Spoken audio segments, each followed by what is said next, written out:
the deep state does kill people, and that's their only next move because this is failing. And I think they're going to kill Biden too, or I think they're going to try to. What you said in the speech again before the last one I talked about like a month ago, you said, I don't see Biden and Trump being the candidates. You see the system, the media going after Biden, and he deserves it, but they were covering it up until now. Now they're covering the laptop. Now they're covering attack on the dog. Now they're covering, all of his senility, all the corruption, the Chinese spies. Attacking a dog. What a pig he is. I'm sorry. Well, I was told that by Secret Service and by people that, let's just say, work with them. And I'm going to leave it at that. But I actually have a contact for you. I'd like to be able to hear it from them. But when this is over, I'll let you actually hear it from yourself. I think they'll tell you off record. I think they're willing to talk to you. But yeah, he is completely out of his mind. He wanders around for the entire 2.5 years. It's getting worse. Naked in the White House. In the middle of the night, doesn't know who he is. They have to give him a bunch of drugs, a bunch of amphetamines in the morning. Then they've got to drug him at night. Sometimes he'll like be out for the morning for a while, and then comes back out at night for a ball. That's when there's a real problem. He is on drugs. I have established that. I know someone who witnessed it. I'm not guessing at this. I know someone personally who witnessed him taking amphetamines. And this was during the 2020 election. Do we replay that? I'll take that out. I'll leave it in the backdrop just in case we have to bring it back in to address a few things. It's a couple of things that I had never heard of in there. The walking around naked at night. Look, if I didn't have people in the house, I might choose to walk around naked. The windows, street, potential accusations of indecent exposure. When I was younger, I used to sleep in the nude. Okay, so I won't blame Joe Biden for allegedly, apparently, potentially walking around the White House naked.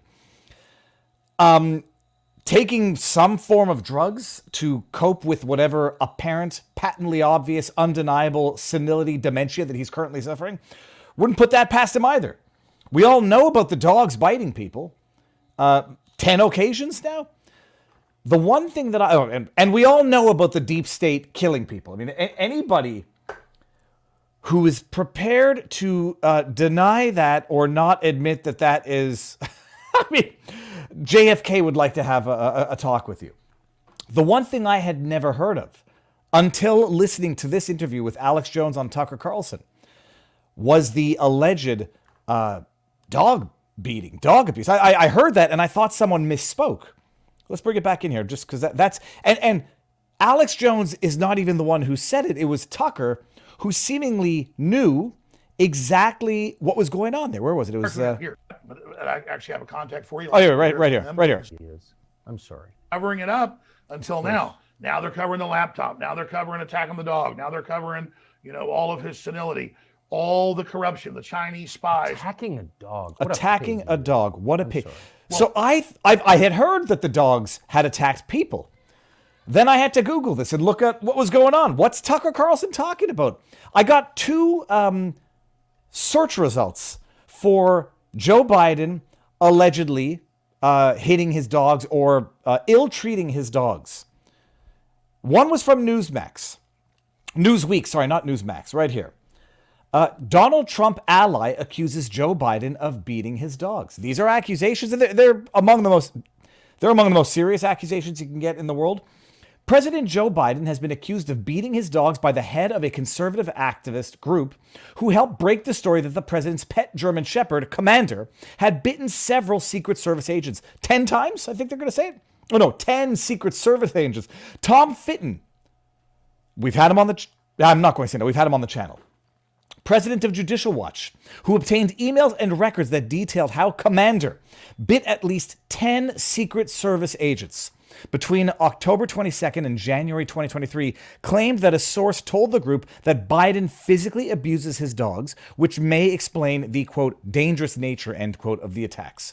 Fitton, a top Donald Trump loyalist, the former president is alleged to have preferred...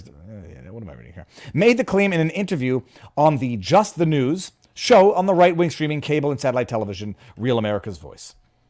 The White House had previously... We all knew about the attacks. So Tom Fitton is the one who is breaking the story that he has been told by people in the know that Joe Biden abuses his dogs, beats his dogs. I mean, I don't know what that would look like from someone like Biden. And the interesting thing is, anybody with any meaningful dog experience, you know the way things go when people mistreat their dogs.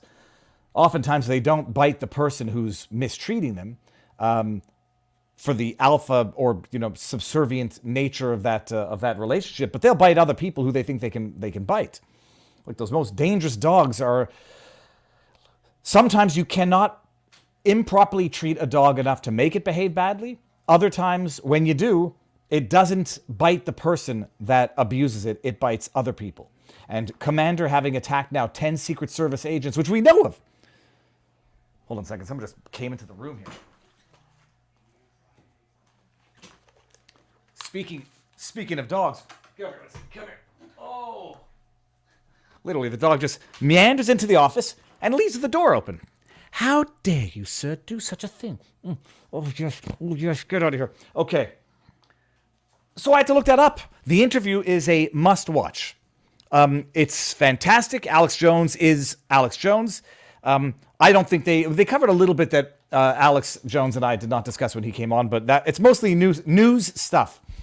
Alex Jones saying what some of us are too shy or too, not polite, but cosmically disinclined to say, whether or not Joe Biden is going to be around to be on the ballot in 2024. They astutely observe that which the media had been given Joe Biden a pass on for the last damn near 4 years, they're no longer doing. They are no longer able really to deny the senility, but they're covering the corruption. They're certainly covering his son now, who has been now indicted on 9 new charges, which we're going to get into.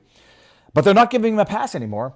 And it looks like the plot is in, the deep state plot is in, to have someone else on the ballot, because in as much as Democrats will vote for a dead person and some dead people will vote for a Democrat, it seems that maybe they are thinking right now that even Joe Biden is a bridge too far to have on the ballot and people reasonably and plausibly vote for that demented, senile, corrupt hack of a politician.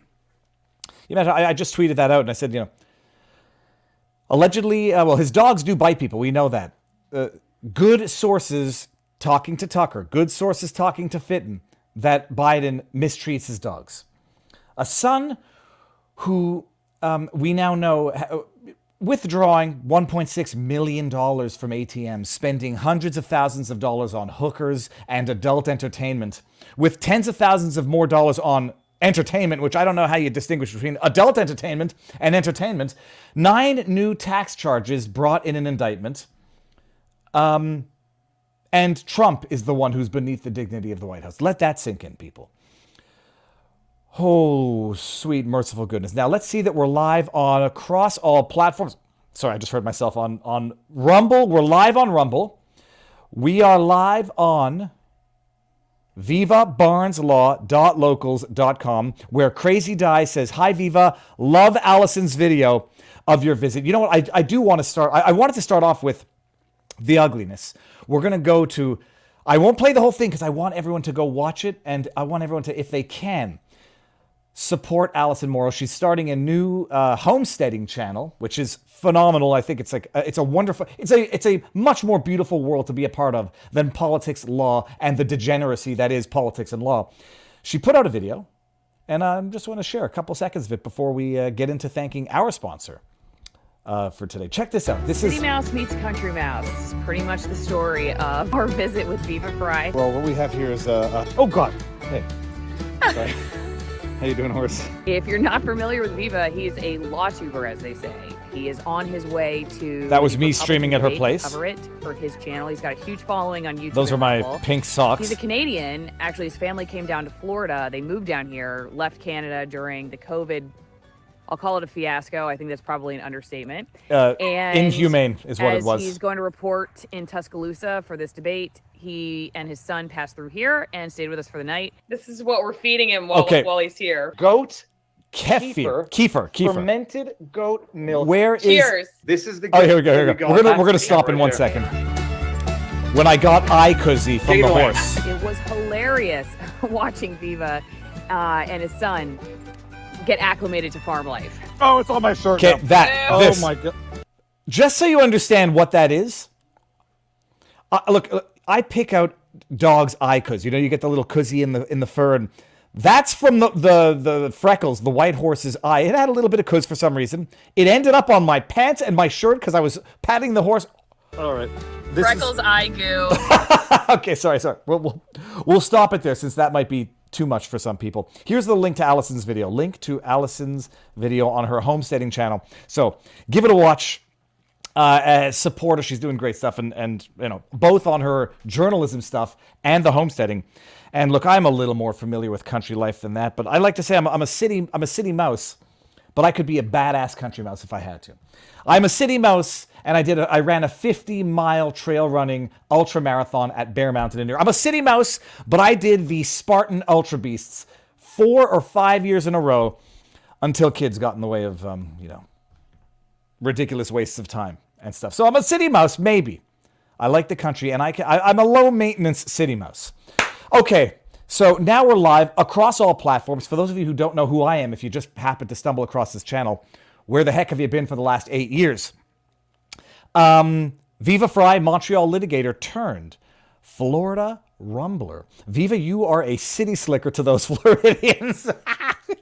Why? Because I sleep with earplugs and I need dental floss wherever I go. And if I can't drink coffee unless it has cream in it, and I don't like kefir because it tasted like I was drinking fermented goat boobs. Oh, if you don't know it, we start on YouTube, Rumble, and vivabarneslaw.locals.com, where I and Robert Barnes and me, we have an awesome vivabarneslaw.locals.com community. You might want to follow that. I'll give everybody the link to that. End on Rumble, end on YouTube, go over to Rumble exclusively, then we end on Rumble and have a bit of an after party on Locals. You may have noticed when you came into the stream, it said this stream contains a paid promotion, and it does. People, speaking of moving to America, for those of you who don't know, health insurance is a big deal out here. And the folks at the Rumble community are a no-nonsense crew, and so are the folks at Enhance Health. Health insurance might not be the hottest topic, but if you live in America, it's one that is very close to heart and close to your pocketbooks. But let's face it, it's crucial. Enhance Health is here to cut through the noise. We get you qualified. We're talking $0 premiums on health insurance for most people we speak to, because why pay more when you can pay none? Dial 1-866-927-2568. That number is in the description of this channel, of this video. Their experts will guide you through the process. No fluffs, just facts. Health shouldn't be on the back burner. It's time to make it a priority. Rumble people, let's not just talk about it. Let's do it. If you live in America, you know you need to do it. Enhance Health, where your health meets your terms. Call 1-866-927-2568. The website is enhancehealth.com. And everybody in America knows it. You can't not have health insurance. It's just not something you can feasibly do. Speaking of health, you want to stay healthy? Don't do drugs, kids. This is going to flag a number of the automated things on YouTube. We're talking about people mistreating their dogs. We're going to talk about somebody spending hundreds of thousands of dollars on hookers and blow, straight out of a movie. It's outrageous. For those of you who don't know, the biggest news of the day, Hunter Biden has been indicted on 9 new charges. We'll walk through a bit of that. We'll go over how MSM describes it, and then we'll actually walk through some of the indictment. Not all of it. It's 56 pages of shell company complications, stuff set up in a way so that people can F around for, extensive periods of time, not pay the taxes that they should be paying, and instead of paying the taxes that they should be paying, literally, and I do mean literally, blowing their tax dollars on hookers, prostitutes, crack, adult entertainment, and some home improvements. There were some home improvements in there. So we're going to talk about that. What was the other thing, the other big news of the day? Hold on, let me just go back to my notes here and see. Hunter Biden indicted. Oh, we're going to talk about some Canadian stuff. Some Canadian stuff specific, which is in the description, the title. Randy Hillier, for those of you who don't know, sitting member of provincial parliament out of Ontario. Probably one of the most decent human beings you're going to meet, at least as far as I know, in my limited, having met him, talked with him, and know him, I'd say not personally, but look, some people cannot hide who they are, for good and for bad. Randy Hillier cannot hide who he is for good. Hunter Biden cannot hide who he is for his weaknesses. I won't say bad. Joe Biden cannot hide who he is for the bad. So we're going to talk about the Randy Hillier, I call it a persecution now. Randy Hillier, member of Provincial Parliament of Ontario, charged with mischief and assault on a police officer. His trial is ongoing now, and someone is covering it whose name on Twitter is Ms. Cannabis Court? I don't know where the name came from. She's following Ms. Cannabis Court on Twitter is covering it.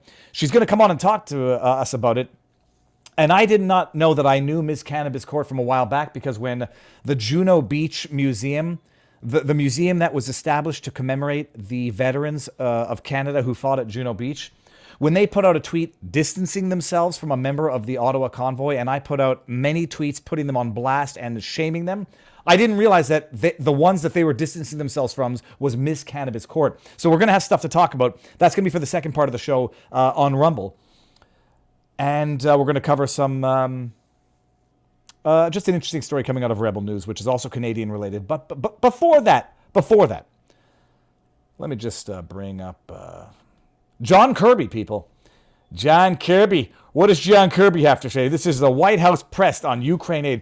You see a video, you see people talk to you, lie to your face like you are dumb, ignorant, stupid, or willfully blind, and any and all of those might apply to anyone who would willingly and knowingly vote for Joe Biden. This is a post from Citizens Free Press. What are they again? Let me see this here. CFP, Citizens Free Press, had 224 million page views in December, more traffic than Politico. Check out the stack at citizenfreepress.com. They put out a tweet of John Kirby doing what Democrat politicians do best, lying through their freaking teeth. That's not to say Republican politicians don't lie either. All politicians, to varying degrees, are the scum of the earth, with few exceptions, much like lawyers, which some of you might have already noticed a strong correlation of lawyers who become politicians. Why is that? Because by and large, lawyers are foul, psychopath, narcissist scumbags. And what better transition than to go from law to politics? People like to call me a failed lawyer. Holy sweet, merciful goodness, people. I think I'm the most successful lawyer out there. I got out of the practice of law without selling my soul. Anyhow, John Kirby. We're going to check him out. I think he was a lawyer too beforehand. Hold on. Let's just do this. Let's just do this right now. John Kirby, Wikipedia. Just double check this. John Kirby, Admiral. I believe this is the guy. That's him right there. Wikipedia still can't be sold. Who cares? You should go to business. He's a retired United States Navy Rear Admiral, serving yada, yada, yada.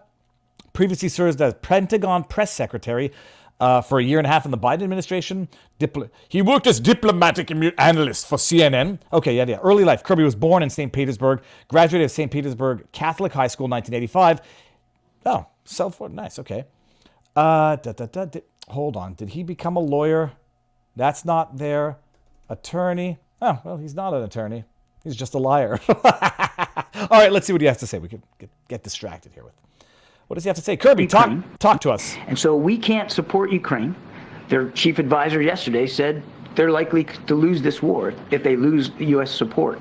And Putin gets all of Ukraine, then what? Then where does he go? Because right then, he's up against the eastern flank of NATO. And if you think the cost of supporting Ukraine is high now, just imagine how much higher it's going to be, not just in national treasure, but in American blood, if he starts going after one of our NATO allies. Because as the president also said, we take our Article 5 commitments very seriously. And so we can't support... Can you unpack the load of shit that you just heard flow out of his mouth like Skittles? Let's break it all down one point by one point. I listen to this, I get enraged. There might be, context. It's a clip, and we're gonna pay attention to the clip. It's like second nature. Let's just throw out crap. Threats, by the way. Let's throw out veiled threats as well. Listen to this. And so we can't support Ukraine. Their chief advisor yesterday said they're likely to lose this war. They have already lost the war. They lost the war a year ago when people were saying, and people who were not pathological liars, they cannot win this war. They should maybe use diplomacy. I don't know when diplomacy became a four-letter word, but I guess to the new left, diplomacy is a new four-letter word.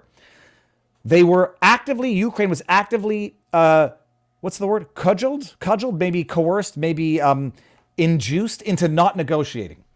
Everyone seems to forget about the Maidan revolution. What Zelensky was elected on in terms of a platform, gets into power, Big Brother comes in and says, no, don't negotiate anything with them. You'll have our full support. Fight our proxy war to exhaust the military capabilities of Russia. It's worth it. Ukrainian blood being spilt is worth it to us. Tim Scott, third RNC debate. Paraphrasing, just so nobody says that. He didn't say that exactly. He quite literally paraphrasing what he said. Ukrainian blood being spilt is a worthy sacrifice to weaken the Russian military machine. What's Kirby saying right now? I forgot. I just got sidetracked. And so we can't support Ukraine. Their chief advisor yesterday said they're likely to lose this war if they lose U.S. support. They're already losing the war. It's hundreds of thousands of people that have been injured or killed so that the U.S. can fight this proxy war in the hopes of exhausting the military machine that is Russia, having learned nothing from all previous wars involving Russia. Let's keep this going. If they win in Ukraine, like Hitler, it's world domination. It took them a year and a half to defeat Ukraine, and now somehow they're going to tell you that after having fought a small military like Ukraine, the world is their oyster. And Putin gets all of Ukraine, then what? Then where does he go? Because right then... Here's an idea. Maybe you should have negotiated earlier on before that would have been a real prospect, even assuming it is. Maybe you should have negotiated what was at issue, which were the eastern provinces, without getting into the whole rehashing of the Ukraine-Russian conflict, which was a localized geopolitical dispute. Without getting into all of that, maybe... there is the idea of learning how to negotiate from a position of weakness. Because, yeah, when you're in a position of power, you don't need to negotiate. Maybe. He's up against the eastern flank of NATO. And if you think the cost of supporting Ukraine is high now, just imagine how much higher it's going to be. Not just in national treasure, but in American blood. Oh, I'm sorry. Is American blood not also a national treasure? Oh, you just mean like from the treasury. You just mean money. Imagine how much worse it's going to be with American blood. I'm just wondering, Kirby, you're not going to go. You're an old fart. Maybe if you do go, you'll give some commandeering, or you'll give some advice from a very safe location. You're not going to go. Are your kids going to go? Highly doubt it. Imagine talking to America and saying, you're going to pay for this with your tax dollars. And you're going to thank me for doing that, because if you don't, you're going to pay for it with the blood of your children. Imagine having the godforsaken balls and audacity to do that. You're going to pay for it with the blood of your children if you don't pay for it with your tax dollars. If he starts going after one of our NATO allies, because as the president also said, we take our Article 5 commitments very seriously. Oh, you take your Article 5 commitments very seriously? Oh, do you now?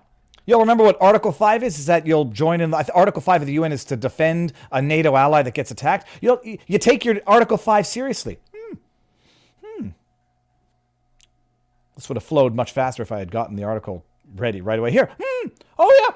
Remember that time when Ukraine killed 2 Polish farmers? You remember that? Remember that time when a non-NATO member killed 2 civilians of a NATO member? Did they invoke the Article 5 then? Oh, I'm sorry. That's right. Zelensky wanted the international community to invoke Article 5 to go to World War III with Russia when he blamed the death of those 2 Polish farmers on Russia. Article 5, Article 5, Article 5 was a 24/7 news cycle for about a day and a half. Oh, until it became known that it was actually Ukraine's errant missile, let's assume it was errant, that killed the Polish farmers. September 26, 2023, updated 2 months ago. What? Polish experts confirm a missile that hit grain facility was Ukrainian. Media. A view of the destruction of the scene of a blast site at a grain facility in Prudau, a village in southeastern Poland near the border with Ukraine, November 20th, 2022. Warsaw, September 26th. Polish experts have confirmed that the missile that killed 2 people at a grain facility in southern Poland in November was fired by Ukraine. I'm not going to be able to... Rzeczpospolita Daily reported, citing sources, the explosion of the missile, the NATO member, fueled fears that the war in Ukraine could spiral into a wider conflict by triggering the Alliance of Mutual Defense Clause. But at the time, Warsaw and NATO said that they believed that it was a Ukrainian stray, easing worries about escalation. Can you believe that Orwellian idiocy?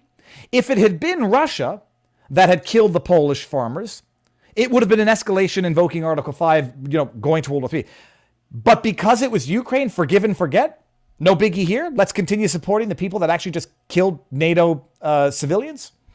It's a world that is upside down and topsy-turvy.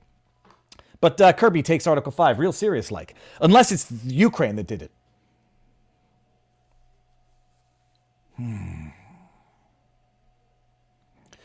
So that's that. John Kirby is, like all other politicians, just, I don't want to say the scum of the earth.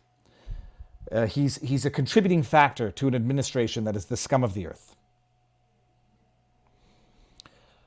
Oh, so that's the Article 5. Now, before we head over to Rumble, where we're going to go over the indictment, and then Ms. Cannabis Court is going to come in and talk about some Canadian stuff, I want to end on YouTube with a Canadian thing, because it's...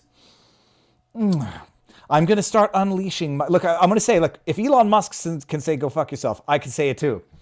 I'm joking, but I've been saying it before Elon Musk said it publicly anyhow. This is one of those go F yourselves stories, courtesy of Rebel News.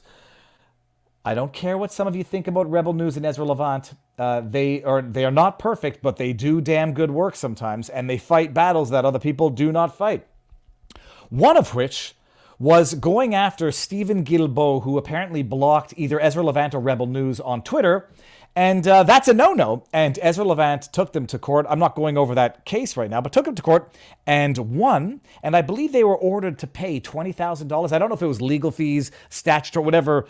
They were ordered to pay. Stephen Guilbeault, the Minister of Heritage, the guy who scaled the CN Tower back in the, 90s, early 2000s, a criminal by all accounts, by all objective metrics, who has now become, he was the Minister of Heritage. He's the bearded fake guy who, when he talks, you want to puke. And he's the one who was telling us, no, the Online Streaming Act, it's not going to apply to individual social media accounts. That's the one that governs the internet the way it governs the radio and television in Canada with Canadian content requirements. The one that nationalizes free speech on the internet. He says, no, we don't want to censor and govern individual YouTube channels, individual social media accounts. The Online Streaming Act is only going to apply to the Hulus, the Netflixes, and other broadcasters. And if you have a big enough social media following, we're going to consider you a broadcaster. That scumbag, scum of the earth, pathological liar. All right. They were ordered to pay Stephen Guilbeault because he blocked Ezra Levant, Rebel News, unlawfully. Ezra tweets yesterday, this is a crazy story. For more than 2 years, Stephen Guilbeault argued that he could block me on Twitter because it was a personal account, not a government account. He was ordered to pay damages or a penalty. But when it came time to pay his $20,000 penalty, he pawned it off on taxpayers. Here's the check. Look at this, and to that I say, Stephen Guilbeault, go fuck yourself. We're going to pay for this now? You could block someone because it was your personal account. Now he's going to say, well, I was ordered to unblock them, which means that it's a government account.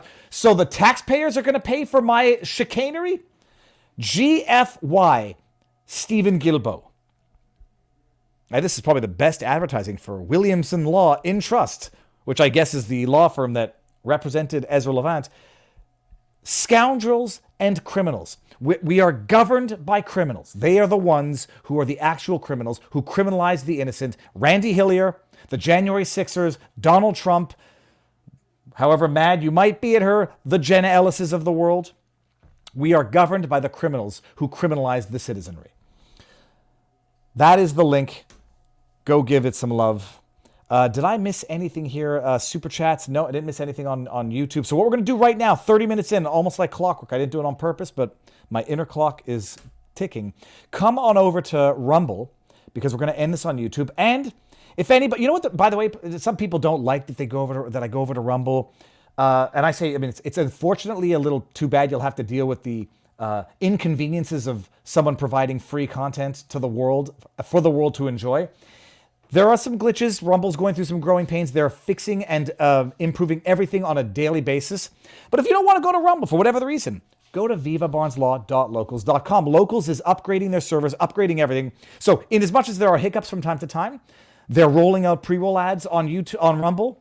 They're improving the app. on locals. They're going to be releasing Rumble Studio, which is going to basically replace StreamYards when it's up and ready to go. They are working hard every day so that people have a platform where they can talk about the jibby jabs. They can talk about the Epsteins of the world without fearing censorship, hard censorship, or soft censorship, or just outright bannings. So come on over to locals if you're not going to come over to Rumble. But if you're coming over to Rumble, the link is up in the pinned comment. There's a super chat. I forgot. Oh my goodness, I almost missed this one. Bleu de Gaulier. Look, hold on one second. This has to be a Bleu de Gaulier. Bleu de Gaulier. Bleu de Ga. Anyways, there has to be a word in there. Our series, Hillbilly Horror Show, got a call from the State Department about our Volume 4 episode. We did a stupid skit about Kim Jong-un wearing a mullet. Dude, I just saw a tweet that had, it was Elon Musk sort of morphed over with Kim Jong-un going, go fuck yourself. And I didn't really understand but I think they were making fun of Kim Jong-un. Bleu de Gaulier, thank you very much for the super chat. A good way to end the show. Hillbilly Horror Show, people. Go check it out. I don't know what it is. Never seen it. Not an endorsement, but this is the best $9.99 advertising to promote your channel you can possibly get anywhere. So come on over. This is locals. I think I've done that, and I'll do Rumble one more time. And we're going to take the party over there to the free speech platform. VivaBarnesLaw.locals.com. Thank our sponsor, Enhance Health. Let me read the number one more time. 1-866-927-2568. The description, the link is in the number's in the description of this video. So that is it. Ending on YouTube. 3, 2, 1, now. All right, speaking of degenerates, I want everyone to understand this and truly appreciate it. Everything that they have accused Trump and Trump family of is that of which Biden and the Biden family are guilty. You remember everyone, the joke, like Eric Trump is a cokehead, does coke, he says, can't trust him, they've got dirt on him. Who's the cokehead? Hunter Biden. They accuse Eric Trump of being a cokehead. They accuse Don Trump Jr. of being pepped up doing coke. The actual, literal, crack-smoking crackhead, prostitute fornicating, and it goes on, is Hunter Biden.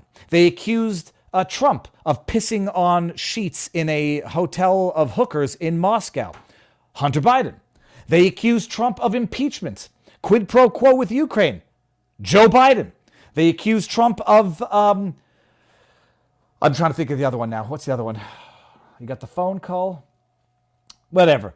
Everything they accuse Trump and Trump family of is true of Biden and Biden family.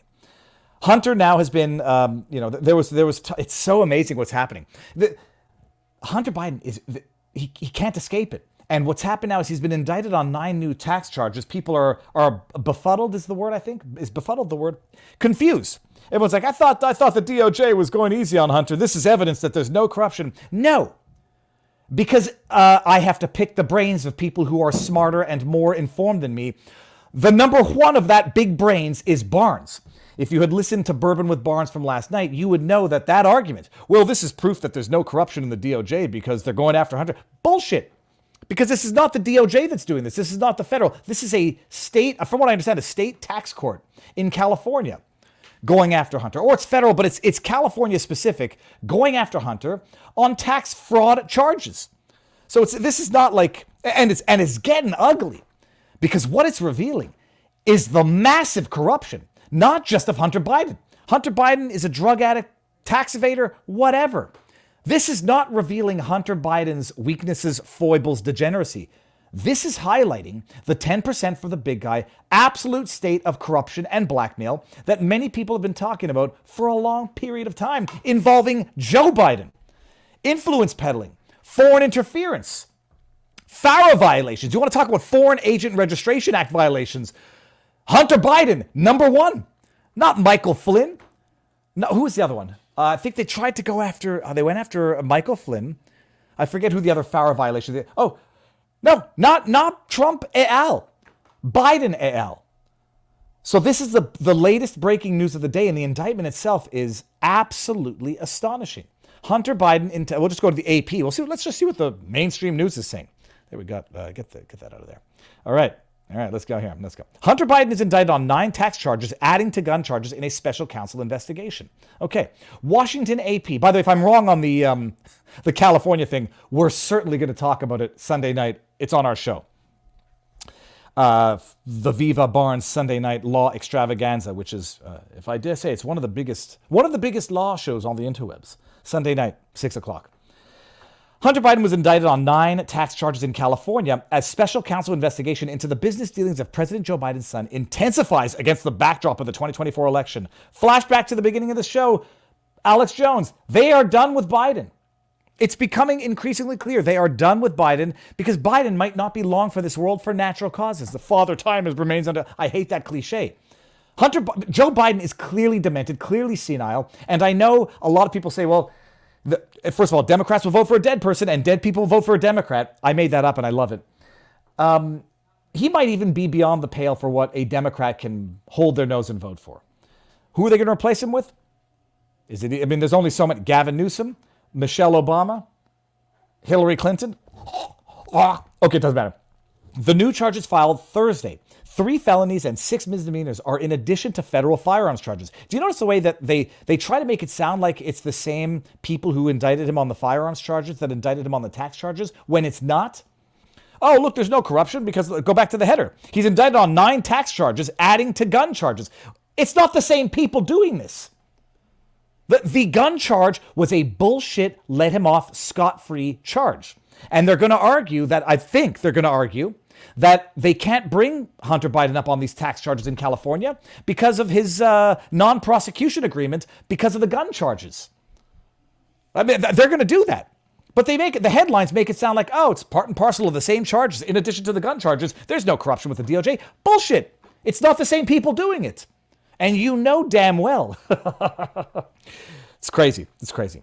3 felonies, 6 misdemeanors. Okay, yada, yada, yada. They came after the implosion of a plea deal over the summer that would have spared him jail time, putting the case on track to a possible trial as his father campaigns for re-election. Hunter Biden, listen, we're gonna go through some of the key. Just make sure I can do this. I got my notes right here. Key paragraphs. Hunter spent millions on extravagant lifestyle rather than paying his tax bills, special counsel David Weiss said in a statement. The charges are centered on at least $1.4 million in taxes Hunter Biden owed during 2016 to 2019. My goodness.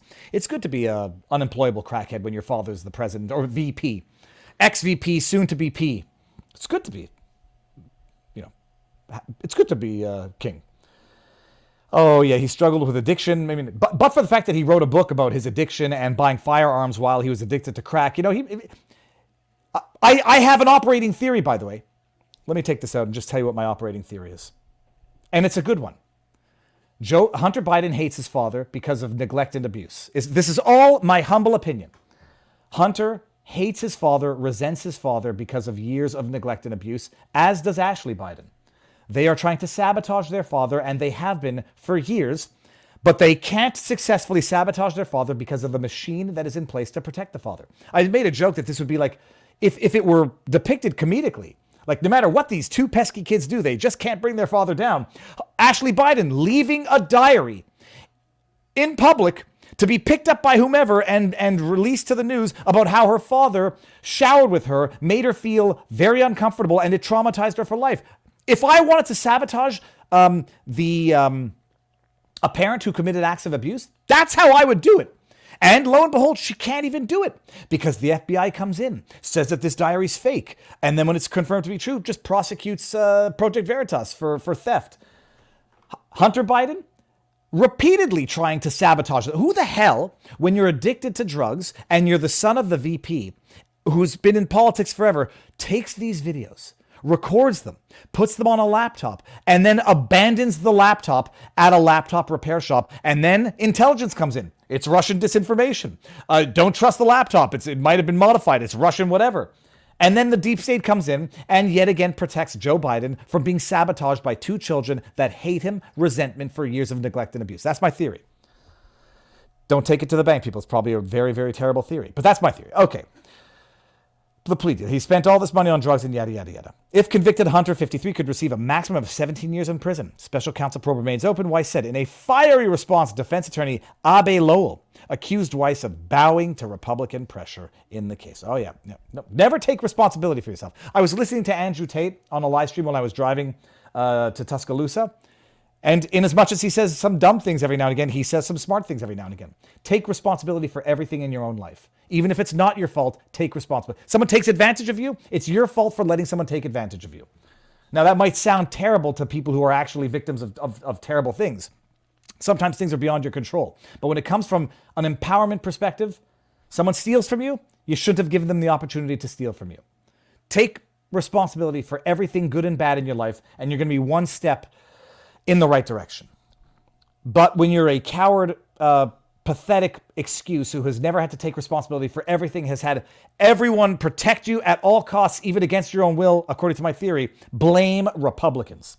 Based on the facts of the law, if Hunter's last name was anything other than Biden, if it were Trump, they would have found a way to try to, I won't make terrible jokes, he'd be in jail. Can you imagine saying something so stupid? If his last name was anything other than Biden, the charges in Delaware, California would not have been brought. Bullshit, Lowell. If his last name were Trump, he'd be locked up in jail already. Guaranteed, no buts. I hate doing these. He would have been locked up in jail. They would have thrown away the key. Holy crap. They would have gotten him on sedition. I don't know. Treason. Spying. They would have got him on everything, and they would have not given him bail. If it were Trump, Eric, Don, you imagine this? Hookers, alleged sex trafficking, daddy paying off pimps through his account. Oh, no. If his last name were anyone but Biden, he would have been locked up long ago. Do we go this? The indictment comes as congressional Republicans pursue an impeachment inquiry into Joe Biden, claiming he was engaged in an influence peddling scheme with his son. Yeah, okay, fine. No evidence has emerged so far to prove that Joe Biden, in his current or previous office, abused of his role. Abused? How about the fact that he just got paid $200 and some odd thousand from his brother? Loan repayment. Have we seen evidence that was actually repayment of a loan? No, we haven't. He got another $40,000, which represents 10% for the big guy of a $400,000 that went through these shell companies. Have we seen evidence that was legit? No, we haven't. What evidence do we have? His crackhead, unemployable son was getting paid millions of dollars a year to work for Ukrainian companies, Romanian companies, Chinese companies. Oh, no, but foreign interests have blackmail and bribery material on Donald Trump. And if you believe that, you probably are an idiot. All right, what do we got here? The agreement was pillared as a sweetheart deal. Okay, we got that part anyhow. The new charges against Hunter include filing a false return and tax evasion, felonies, as well as misdemeanor failure to file and failure to pay. The defense signaled that it plans to fight the new charges, likely as part relying on the immunity provisions. You see, I'm smarter than I think I am sometimes. The immunity provisions of the original plea deal. Defense attorneys have argued that those remain in force. Yeah, and Barnes and I, we had talked about this. Here, listen to this. Hunter Biden's long-standing struggle with substance abuse worsened after the death of his brother, Beau. Oh, it's always events beyond my... pathetic. Sympathy. Forgive, feel bad for him. But then we're going to go and accuse Eric Trump and Don Jr. of cocaine, being cokeheads, yeah. According to court documents in his memoir, Beautiful Things, which ends with him getting clean in 2019. Ends with him getting rich in 2019. His gross income nevertheless totaled some $7 million between 2016 and 2020, prosecutors said. At a time when he was battling crack addiction, he made millions of dollars. Makes sense. Makes total sense. Hunter did eventually file his taxes. Oh, no, sorry. His gross income nevertheless $7 million, 2016 to 2022 to 2020. Prosecutor said, pointing to his roles on the board of the Ukrainian energy company Burisma and a Chinese private equity fund, as well as his position at a law firm. Oh, my goodness. Okay, so that's how the mainstream media portrays it. He's a victim. Feel bad for him. Don't be too hard on him. He was a drug addict. But they also simultaneously want to lock up Eric and Don Trump Jr. for alleged coke, whatever. Let's go to the indictment just for 1 second. We're not going to go through the whole thing. It's 56 pages of boring SHI tizzle, but there's some fun stuff in here. So, United States District Court for the Central District of California filed. When was it? December 7th. Oh, that was yesterday. Okay. Indictment, people. Okay, indictment. You get all the charges, yada, yada, yada. Introductory allegations. The introductory allegations are really what you need because the bulk of this is just more detailed elaborations of the introductory allegations. Defendant Robert Hunter Biden. Yeah, it was a Georgia. Okay, Yale-educated lawyer. Oh, flashback to what I said about lawyers being the scum of the earth, narcissists, sociopaths who go into politics. Lobbyist. What does that mean? There was a, Dan Bongino was talking about it earlier today. He played a clip of an analyst who on CNN said, lobbyist, are they leaving open the window of going after Hunter Biden for Foreign Agent Registration Act violations, for FARA violations? If you're a lobbyist, you have to register as such. If you're a lobbyist for a foreign government, you have to register as such. Why would they describe him as a lobbyist? The hell does that even mean? And incidentally, it's the only time it comes up in the entire document. Consultant and business person. Oh yeah, and crackhead, prostitute, fornicating, overall blackmail 101 risk for a president. Oh yeah, get over here, boy. Okay. At all times relevant to this indictment, paragraph 2, the defendant served on the board of a Ukrainian industrial conglomerate and a Chinese private equity fund. Amazing. Amazing. See, I can pull the cookies out of this dog. That doesn't bother me, but that horse had a lot more cookies than a little baby dog.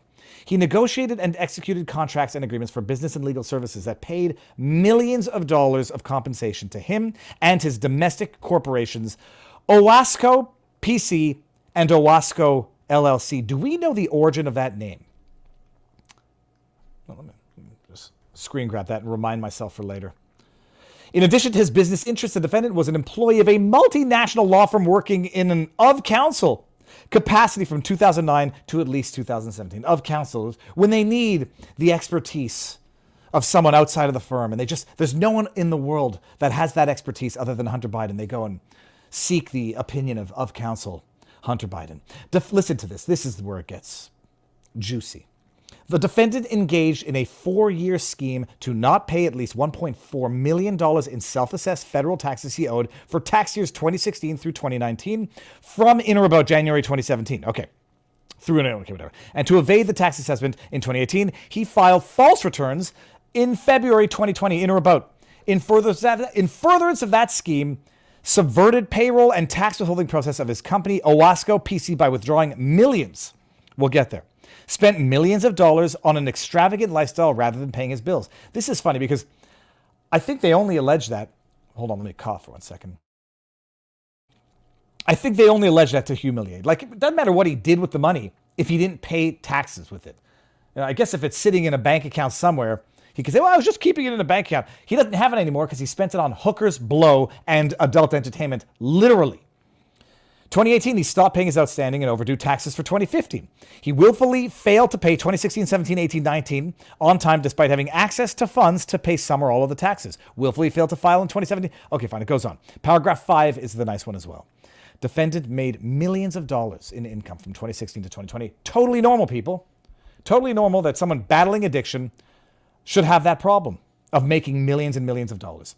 Between October 2016 and 2020, defendant individually received more than $7 million in total gross income. It included $1.5 million in 2016, $2.3 million in 2017, $2.1 million in 2018, $1 million in 2019, and approximately $188,000. Okay.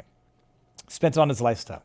Then we go through the companies. Burisma Holding, where he gets paid millions. I mean, just money out the. But why? Why? Because he's got expertise in foreign energy. Burisma, being one of the most corrupt companies known to mankind, coming out of one of the most corrupt countries known to mankind.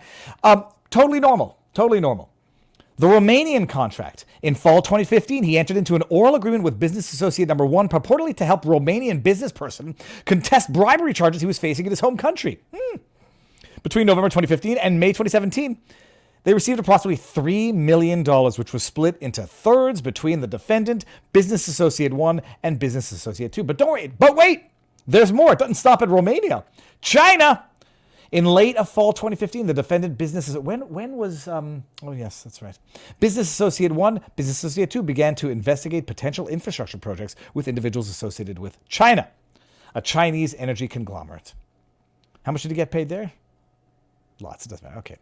Then we go through the description of these shell companies that were set up for the money to go in and become very difficult to track, probably by design. But without going through this entire thing, skip to this details how much he made, how much he declared. This is at paragraph 27. We'll get to how much he didn't pay. Hold on, paragraph 31 and following. That's it. Irrespective of OWASCO, PC structure, and his standalone, quote, tax account, the defendant knew he had to file individual and corporate income tax returns and pay tax on the income he earned in those years. He had done so for the years in 2014, 2015, the 2 years preceding. Okay. Defendant timely filed after requesting an extension 2014. Fine. Defendant reported owing $200 and some odd thousand in taxes, having already paid it, yada, yada. Okay, fine. The defendant did not report his income from Burisma on his 2014 Form 1040. All of the money defendant received from Burisma in 2014 went to a company, hereinafter ABC, and was deposited into its bank account. ABC and its bank account were owned and controlled by a business partner of the defendant's, Business Associate 5. Business Associate 5 was also a member of Burisma's board of directors. The defendant received transfer of the funds from the ABC bank account and funds from the... If this is very convoluted and difficult to understand, it's by design. Send this money, get into accounts, shift it around, make it untraceable, and spend it on hookers and blow. And don't worry, we'll get there. Because he owned ABC, Business Associate 5 paid taxes on income that he and the defendant received from Burisma. Starting in November 2015, the defendant directed his Burisma board fees to an OWASCO PC bank account that he controlled. From at least January 2017 to April, Business Associate 4 and Personal Assistant 1 provided the defendant with periodic updates regarding his cash flow and outstanding liabilities, including his various income liabilities. From April 2017 to September 2017, Personal Assistant 1 sent the defendant a, quote, weekly bill update detailing his IRS liabilities and other outstanding bills. Defendant controlled his finances, directed Business Associate 4 and his Personal Assistant 1 to pay certain bills and not others. The defendant routinely chose to pay personal expenses and not pay his outstanding tax liabilities. Let's see this. And just for, as we say in the industry, shits and giggles. Paragraph 38. Here we go. Look at this, guys. The following is a summary of the approximate expenditures that the defendant made instead of paying his taxes. Look at item line number 1. ATM cash withdrawals. Over 4 years, he took out $1.6 million in cash. What do you think he did with that money? Who the hell knows?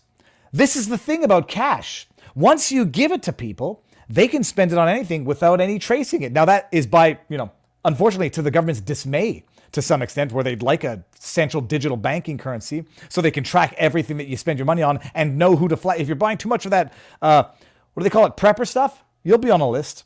Spend it on hookers and blow. Well, if it's cash, you don't know. That rhymes. $1.6 million in ATM cash withdrawals. How much did he spend on bank fees to withdraw that money? When you give $6 billion or you release $6 billion, $10 billion to Iran, you have no way of knowing if they spend it on humanitarian aid or Hezbollah.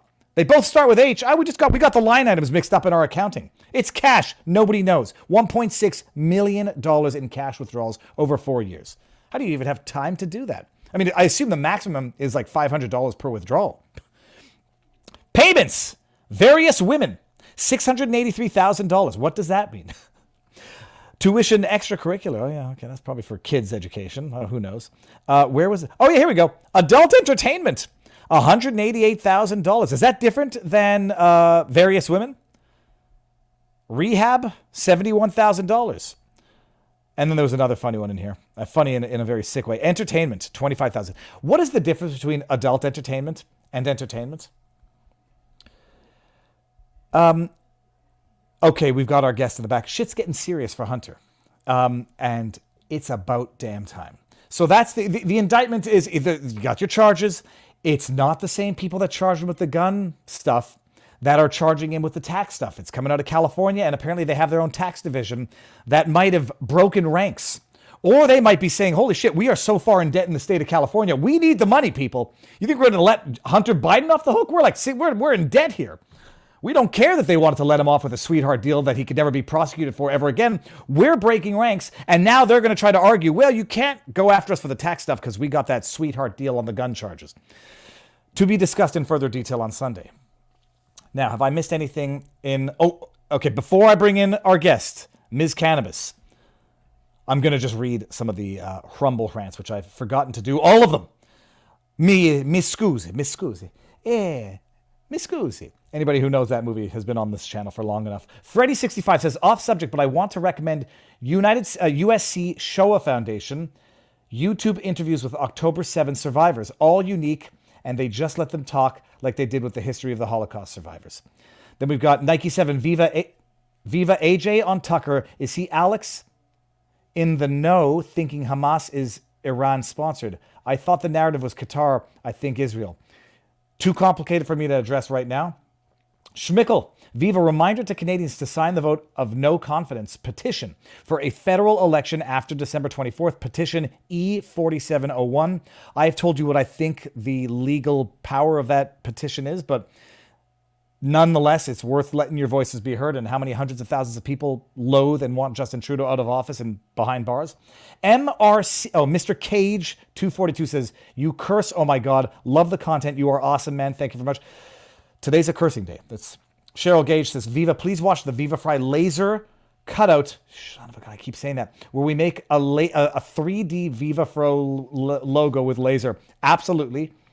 That's Drury SM says, did Rumble's Chris P give you an idea how I could change my name on Rumble? Let me screen grab that and make sure that I remember to do that. B. Shoper says, what do you make of the timing of this indictment when taking into account the upcoming House subpoena? Sounds planned to me to justify Hunter pleading the fifth, more cover and corruption from the DOJ. That is Robert Barnes's one of the assessments that he gives. And so Barnes is a smart man, and you should always bet on Barnes. We're going to talk about that Sunday, but that is one of the theories that he's floating as to the timing. Now he gets to plead the fifth and say, I can't do it.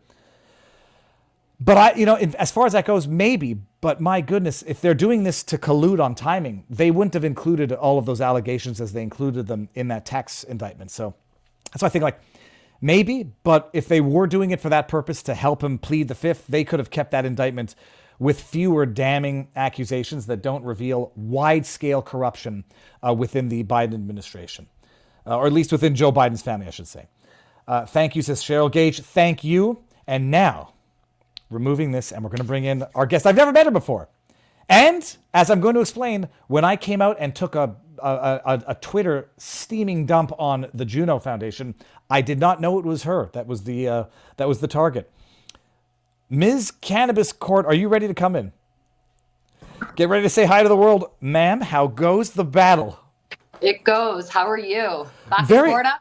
Yeah, well, you know what? I woke up not this morning, but yesterday morning in Alabama, at Tuscaloosa, there was frost on the windshield of the car. It felt like being back home in fall, not necessarily winter, but now I'm back and I'm back to sweating like a pig in Florida.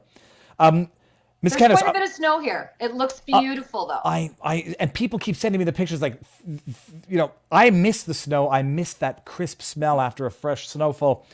Miss Cannabis, I got to ask you the obvious question. What's up with your name? Like, you can't ignore that. Miss Cannabis Court. My handle used to be a Juno Beach coach. And actually, but we're going to rewind for one quick second. We actually met at Billboard Chris's event here in Ottawa on Broadway. Okay. That was the Education, Not Indoctrination at the beginning of the summer. On June 6th. Okay. Do you recall? Nope. And don't take it personally. I barely remember what I had for breakfast yesterday. No, you're not going to remember having met me. You actually met my dogs. So I'm the owner of that black giant schnauzer that you had the argument going with your mic. Oh my dogs. Okay, so just this is how crazy I am. I can remember people by their bicycles and by their dogs and sometimes by their kids, but usually not by their kids. I remember that, and I was narrating the barking match, but it was I want to say a husky-ish and your dog. That's if right. I'm not mistaken. Mastiff Great Dane mix and the giant schnauzer. So we met, but I didn't anticipate that you would remember me, but for sure you enjoyed the dogs. Oh, I remember that. As did Chris. So we have met, and so we're meeting again.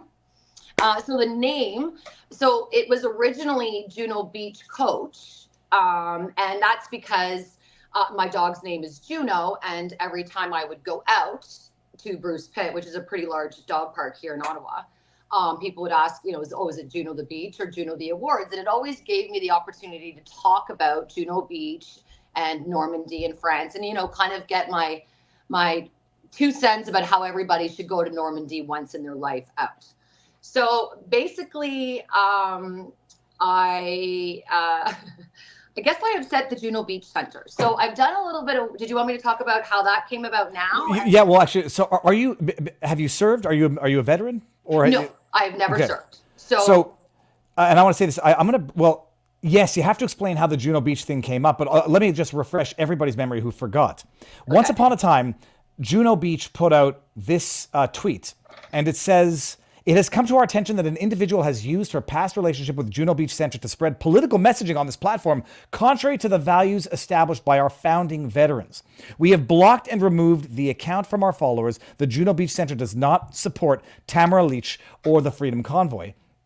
And they were talking about you. I didn't know that at the time, but I just have to put out my response because when I get angry, I get angry. I replied to them. I said, "This is a disgusting tweet.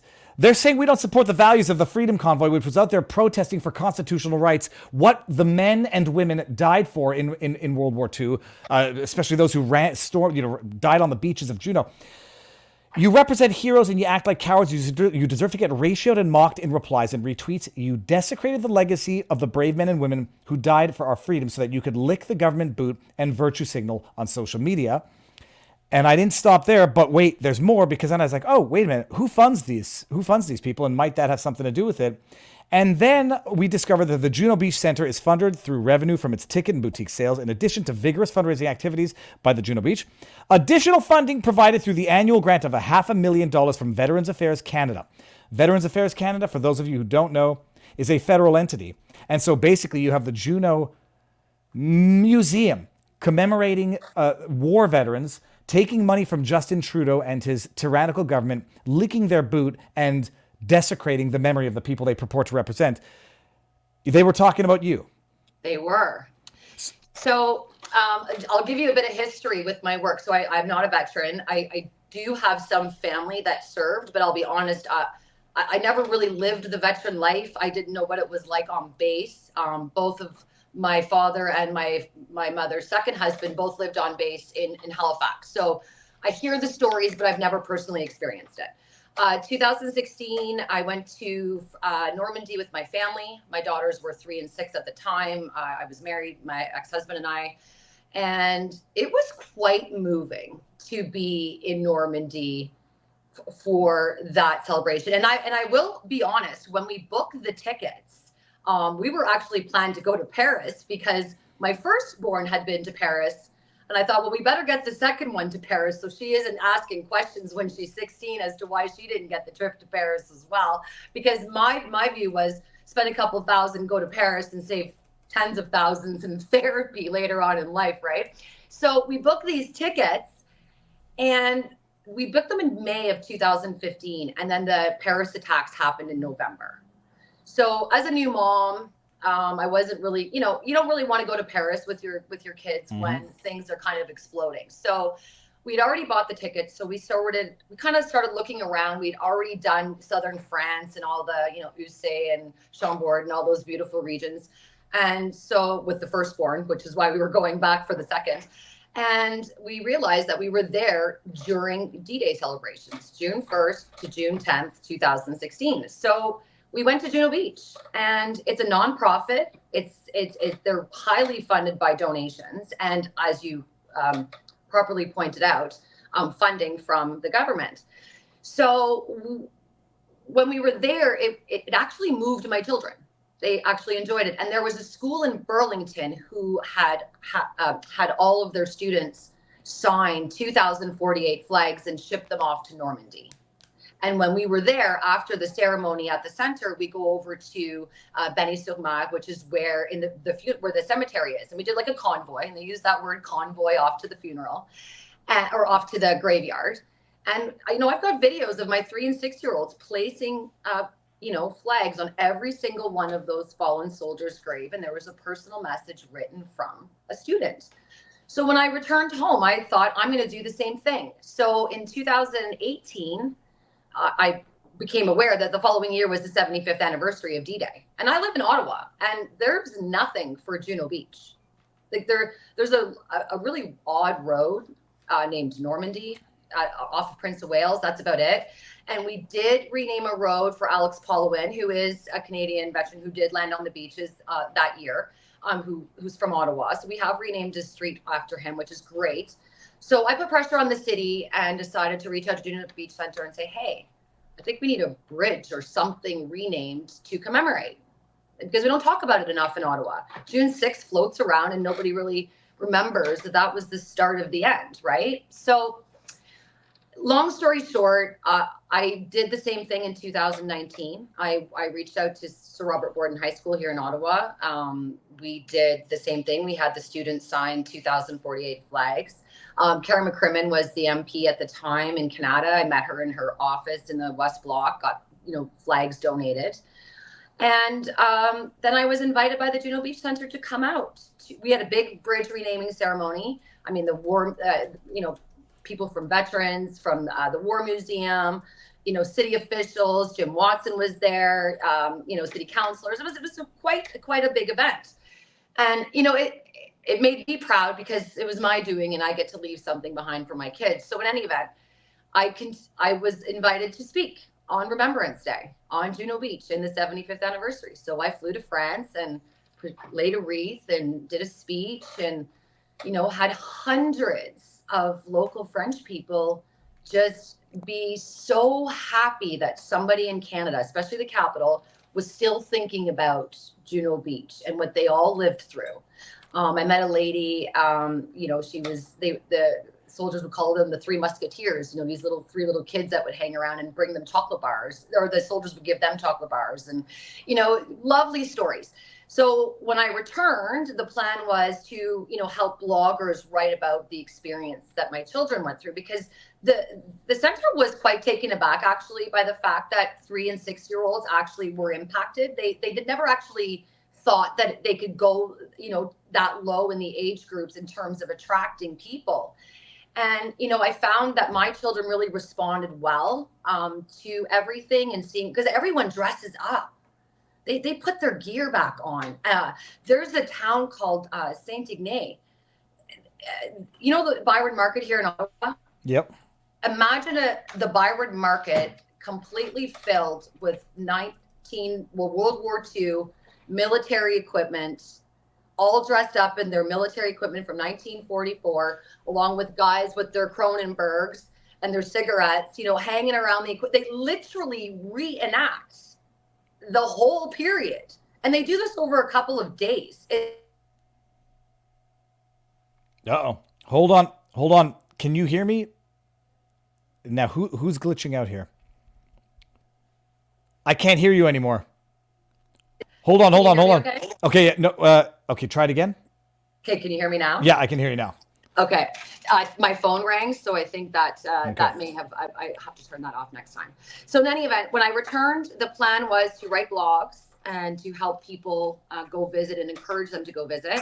But of course, this was November 2019, so you can imagine COVID hit and things slowed down.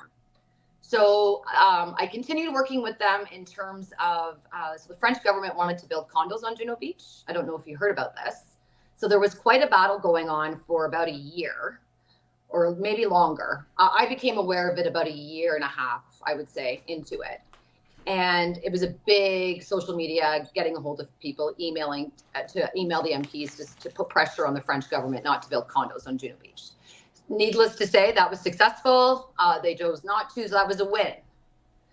Well, then September 3rd rolls around. And I have to rewind and say, I made a post on September 3rd. It was a picture of Tamara and I, because I'd met her at POEC, because I'd gone to school to learn as quickly as I could about the law. Law school would have been too long, so I hopped into the paralegal program. And I missed a couple of days classes, and I'm going to POEC. I'm going to check this out. And teachers understood. And I posted a picture of Tamara and I that I'd taken the year before on September 3rd. And I basically was pointing out that the trial of political prisoners, in my opinion, was taking place in a couple of days. I didn't realize how many people would see that post because I only had maybe 2,000 Twitter followers. Everyone should see the post. Yeah. Have you seen it? No, I never saw the original post. I understood what had happened, but didn't know. I mean, I don't remember seeing it at the time. Yeah. So it was just basically a picture, because I was just at Juno Beach. I was just a person who was tweeting about this political prisoner. I was just a mom. I wasn't involved. Again, the name was still Juno Beach Coach. And so I tweet out on the Sunday this picture of Tamara and I and my opinion. And in that post, I said, working with the Juno Beach Center for so many years, I could never understand how the Nazis were able to convince people to hate their neighbors. I could never conceptualize it. I never understood how that actually happened. I mean, we get told what propaganda is, and you read the textbooks and the textbook meaning. But to actually see that happen was something I thought I would never know. Ms. Cannabis, not to be hyperbolic, I said this, that I'll never again question or doubt how worlds can descend into the madness of Nazi Germany. We didn't get there in terms of distance and certainly not in terms of scope, but in terms of direction, absolutely. Neighbors ratting out neighbors, families being divided. I mean, I saw it in real time, how people can be whipped up into an absolute psychotic frenzy as a society. Sorry, I cut you off. Okay. No, I love it. I love it. Because I was so passionate, and I said in that post, I said, I never thought I would sit here and say, I get it. I understand. Now I know, because being from Ottawa, I live in Ottawa Center. I live, in the ridings of those city councillors who were losing their marbles during the convoy. And I felt a bit slandered by the way they were talking about us, because I was there. I may not have had a truck, but I was there. I supported them, still staying. So needless to say, I make this post, and I think it gets over like 100,000 views or something. So apparently it gets to Juno Beach, because it doesn't get to them right away though. I make the post on the Sunday. The Tuesday is September 5th, and the kids are going back to school here in Ontario. The English kids. My one girl in the French board, she went back the week before, but my other one was going back, and I had just finished the paralegal program. I'm like, I'm going to ask a few classmates, they want to come check out a criminal trial of a political prisoner. And, some of them were blubbering, crying because their kids are in school for the first time, and some were, getting a job because they've been a student for a year. So they a couple had said, can you just tweet it as it goes, and we'll follow along, at work and at home. So that was the plan, just to kind of tweet it as just a mom sharing this information with a few of my other paralegal, candidate friends. And well, my numbers start climbing like by the thousands quite quickly. And I'm being invited into spaces. People want to hear what's happening in the trial, because nobody's really done verbatim tweeting before. Yeah, I mean, they call it scripts now, where there's people who attend trials and they create the Twitter scripts of what's going on. You're a paralegal by training? Paralegal candidate. So I just graduated, but Okay. I haven't written my licensing. Very cool. Okay, so you're live tweeting the Tamara Leach trial at the time. That's right. And you tweet that out, and then the Juno Beach Museum feels compelled to disavow you without naming you. That's right.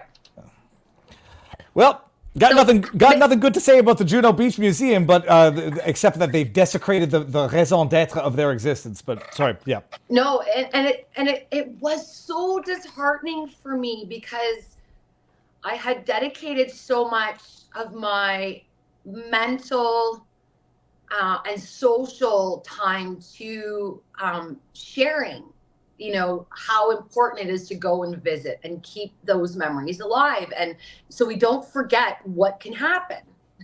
Ironically, here we are. Like, it's just, if you could see the full circle for me, it's very bizarre. It's very weird in how I'm here talking to you, right? Like, even seeing how you ratioed them.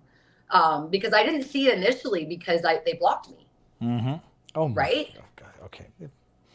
So I had to go. It's just amazing for what you have done for the organization. It's not that you should be entitled to some special preferential treatment in the event of actual wrong. Like, oh no, you get arrested for DUI, maybe they'll have to dissociate themselves from you. No, you tweet support for Tamara Leach, Aboriginal woman or Métis woman who organized or participated in this protest for constitutional rights, and they say you don't reflect the values of the founding veterans of the Juno Beach.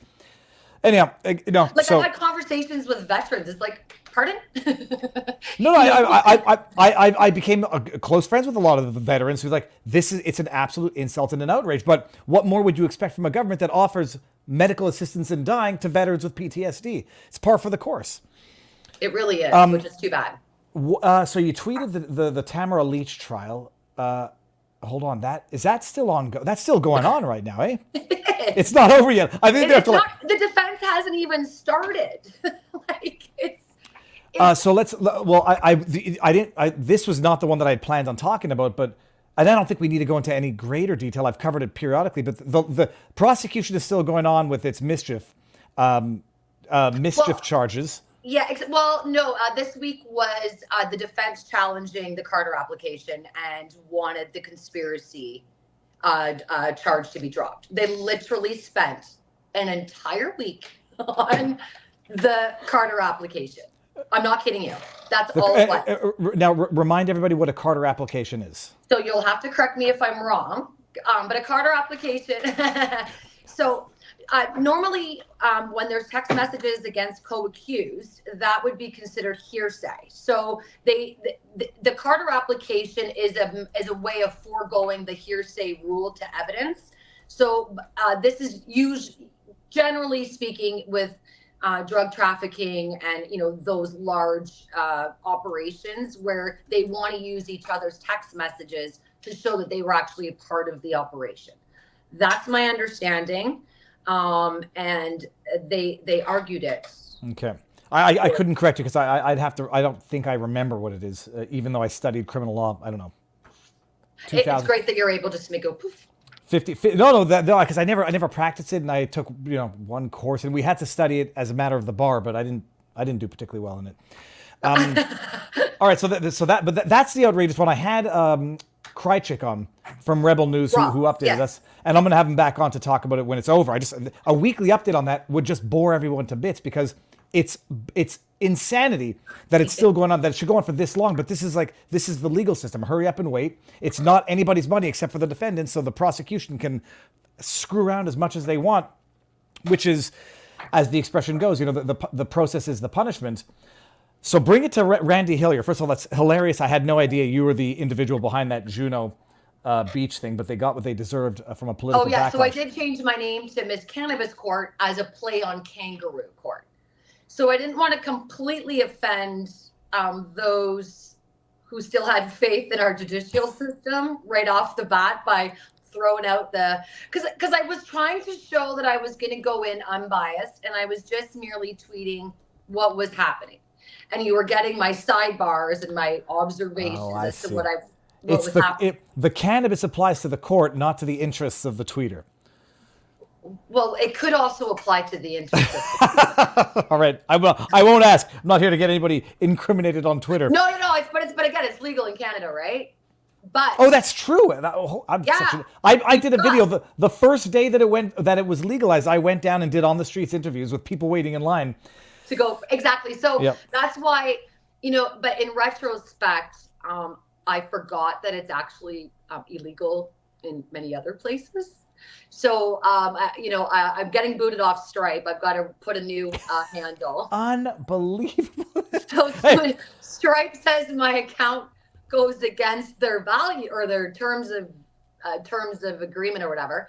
So I replied and said, well, I'm not actually selling cannabis. It's a play on Kangaroo Court. And and if you look at my tweets, I'm merely tweeting verbatim, courtroom proceedings. And sorry, no can do. So I'm sure someone probably got a hold of them and said, you shouldn't be allowed. So now you're doing the live tweeting, or you are doing the live tweeting of Randy Hillier's trial as well? Well, trying to. Okay. Now, Randy Hillier, I mean, I've given the rundown. I've talked about it a number of times because it's an absolute outrage. Randy Hillier is a member of Ontario Provincial Parliament, still a seating member, right? I don't think he was elected because he's been out of the Conservatives since 2019, and then he ran as an independent, so he's out. Hold on 1 second. Let me fact check this. Okay, but go on. I'll fact check that. You're following this trial, and what tell everybody what he's been charged with, what the evidence is, and what the status of the trial is. Okay, so he has 6 counts of mischief, 2 counts of obstruction, and 1 count assaulting a peace officer. Because somehow, I don't know if you've all seen it, but the video he's charged, or the reason he's charged, is he moved a steel fence. The first time he moved it was about, I'd say, a foot. And then that didn't really help the crowds kind of get up the stairs to the Parliament. So we kind of upped and chucked it into a snowbank, nowhere near a police officer. Now, he was charged on March 27th, though. That's what's interesting about this, is he wasn't charged on February 18th, or, like most people were charged. He was hunted down after the fact because the video became apparent. And when was he charged? What March month? 27th, they called him and said, "You need to turn yourself in. We're arresting you." March 27th of, I get mixed up on the year of 2022. 2022. Now, when was he he was an MP until he announced in March that he would not seek re-election. He was a sitting member when they charged him. At the time. Okay, good. I just want to make sure I didn't get something fundamentally wrong for a long time. I'm sorry. Okay. I thought you meant like today as we're speaking, he's still, but at the time. Okay. Yes. I know, and that's a bad. clarification that I'd like to make from going forward, is that he's no longer a sitting member of provincial parliament, but he was at the time he was charged. That's correct. Okay. I didn't. So I've made a small mistake, not a huge one. That was only today. I will correct going forward. Okay, good. And he didn't seek re-election. So is he still bound by? He is still bound by his orders of release, his bail conditions. So I don't. There were some modifications to them, but the Crown, to be honest, I don't think there was a substantial amount. I think he still has to stay out of Ottawa, which is a problem. Yeah, especially when you're having a trial in Ottawa. All right. Or if you want to talk to people or witnesses. And I played the video of the alleged assault. That was Randy Hillier moving one of those bike fences out of the way so that protesters could walk up onto Parliament Hill and protest. A cop was there, didn't knock over the cop, didn't bump the cop with the thing. I don't know. And I think the cop later said, "I felt intimidated," or something along those lines. Well, which is even more ridiculous is there's actually no police notes. They have no notes of the incident. Well, they'll drop that charge. Okay, what's the status of the trial right now? Okay, so because I'm predicting they're either going to drop that charge at some point. They haven't dropped it as of the present date. No, they haven't dropped it, and I was so David Amber was originally his legal counsel. And David Amber, for those who have been around this channel for long enough, will know who he is. He's the Ottawa attorney. I've had him on. He was representing a lot of the people who got tickets, COVID of offenses and stuff like that. Smart guy, Ottawa attorney, David Amber, Amber. That's right. Okay. So, and it was nothing personal to David to take him off record. It was merely a financial decision because we're still at judicial pre-trial. That's all where we are right now. And he, Randy had put out over 100,000. It was my understanding, in legal bills. And again, we're still at judicial pretrial. So all the charges are still at play. It's my understanding that during one of the pretrials, the Crown basically made up a story, and they would have had to justify the assaulting the peace officer charge because there's just absolutely no evidence of it. There's just, if you watch the video, like most people can see it. That it doesn't go anywhere near the police officer, and to feel intimidated really by Randy Hillier. I mean, no offense, Randy, but at the same time. Hold on. Now that you mentioned, let's just so everybody can see what a salt of the earth human looks like, and someone who's not intimidating, not in a bad way. Like I mean, I assume he could be like he could be a stern father. I can imagine that. But this is Randy Hillier. Another day at the Kangaroo Court in Ottawa. And there's a real powerful message and adage that we should not forget about. It was Sun Tzu's Art of War. When the enemy is busy killing themselves and defeating themselves, don't get in the way. I don't know if he made a mistake. I don't know if that's Napoleon or if there's iterations of that throughout time. If someone's don't interrupt your enemy when they're making a mistake. I'll give everybody the link to that. It's your tweet so they can watch that video. But that's Randy Hillier, salt of the earth. I mean, I say a true Canadian, and in some ways, he's got the stereotypical Canadian accent, eh? Anyways, go watch it. That's Randy Hillier. Real intimidating. I'm going to see if I can pull up the video while you talk. But go on and tell us, how he intimidated this police officer and where we're at. So right now, where we are at, so the next time they're scheduled to appear in court, I've got my dates written down here. The Crown has 4 days to get their motion. They have got 3 items on their motion: disputable conduct, social media experts, and his voluntariness. How do you say that word? I'm not sure. How voluntary he was. All right. And by the way, here it is. Check this out. This is the video of the alleged assaults. I didn't even know what it was, because when you watch this, you can't imagine that it could lead to assault charges. Randy Hillier, at the time of this, member of provincial parliament. Let's go. Go! Let's go! Go!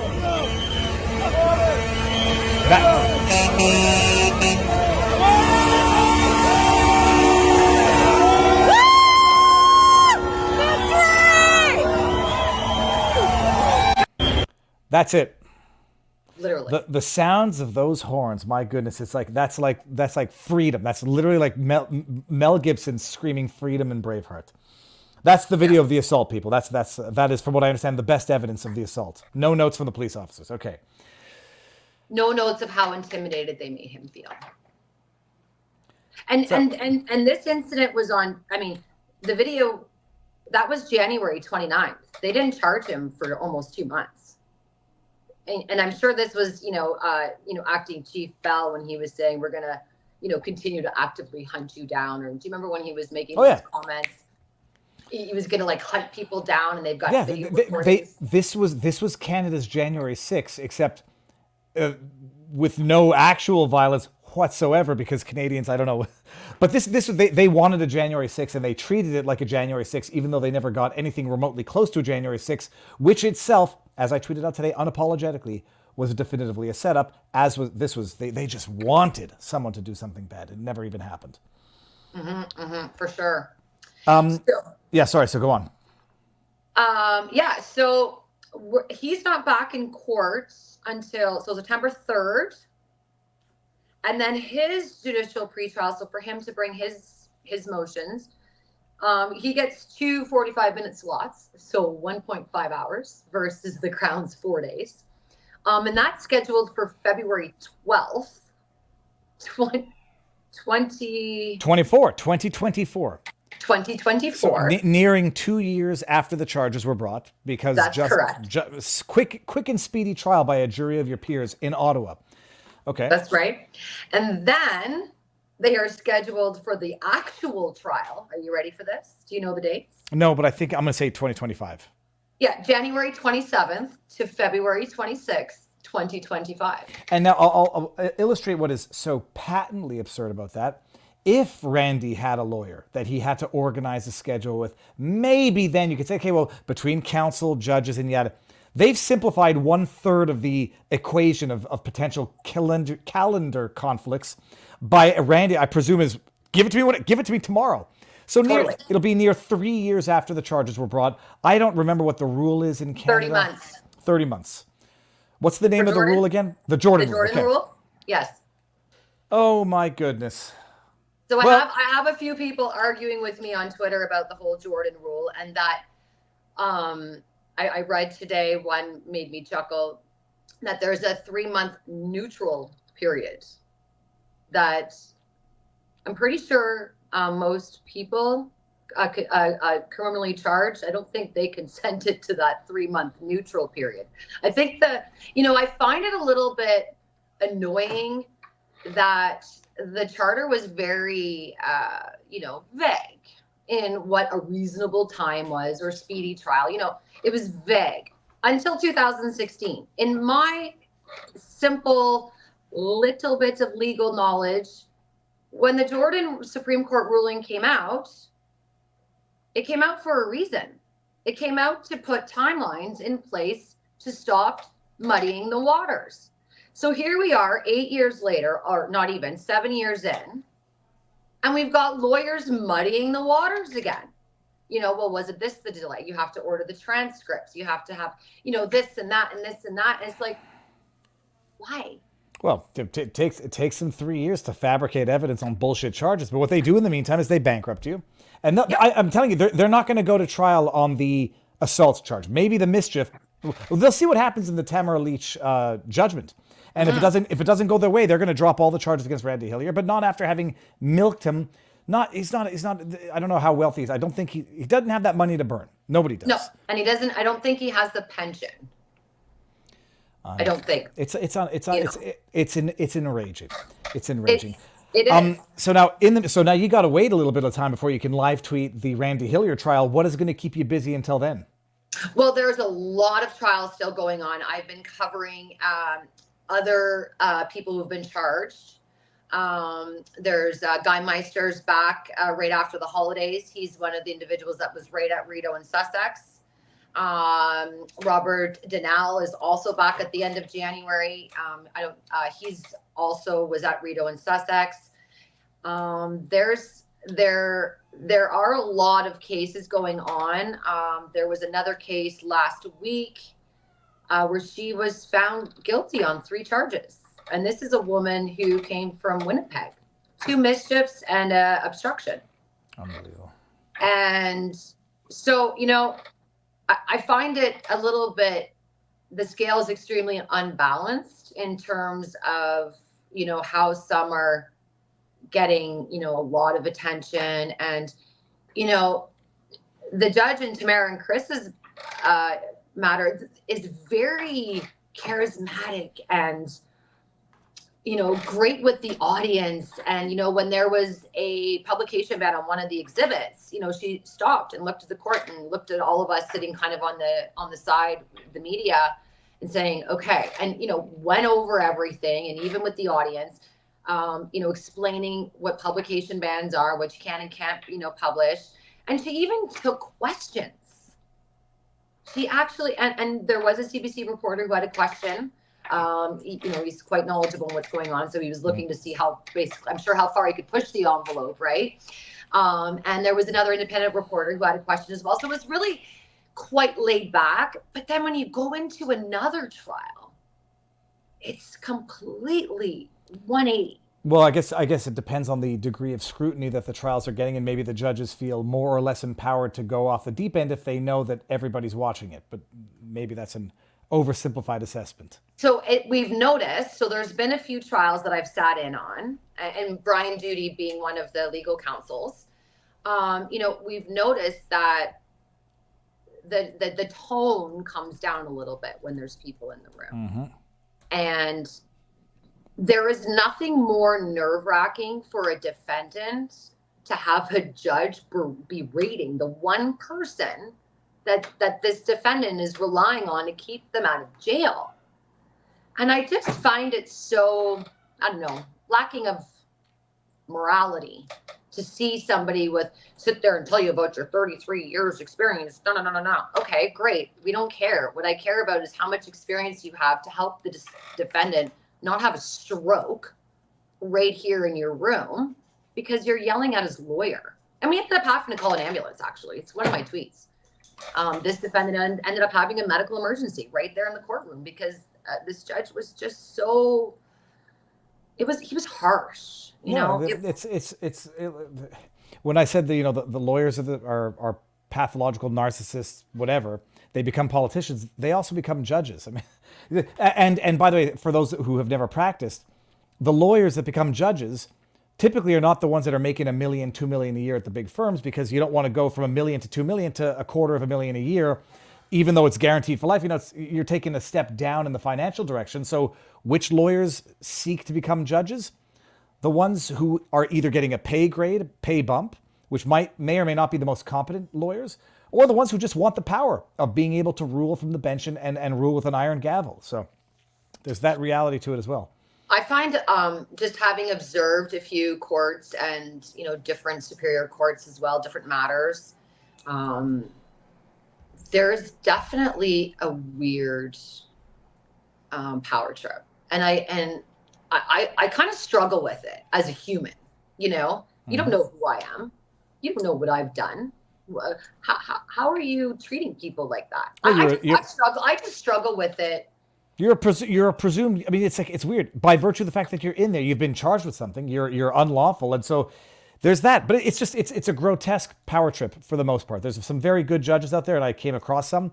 And then you come across some who it was a pay grade, it was a pay bump, a power bump, and they're on that bench for the rest of their lives if they're appointed judges. I mean, some of those administrative judges are on terms, but yeah. Well, and I can see maybe a judge being frustrated with a criminal. Okay, sure, maybe. But I've seen this in family court. The stories I hear about how some of these family court judges treat these parents, a little shocking, actually borderline abhorrent, if I can say. And it's interesting because people start to tell you stories, right? I get these DMs and people sharing their stories and sharing their court documents, and it's a little shocking. Let me ask you this: do you do video breakdowns? I'm not too familiar with everything you do. Do you have a YouTube channel yet? So I haven't started it. I was kind of feeling out that, Jason was bugging me for a few weeks to get on his podcast, and I'm like, I don't really want to be a face. I just want to be words, but it's taken forever to get subscriptions on Twitter approved by X. So I may just have to jump to the devil and well, you're gonna videos. Not to give you any real-time consultation, but you're gonna want to do it because the medium is different. Video monetization is different on Rumble, YouTube versus Twitter, and whether or not Twitter ever gets there.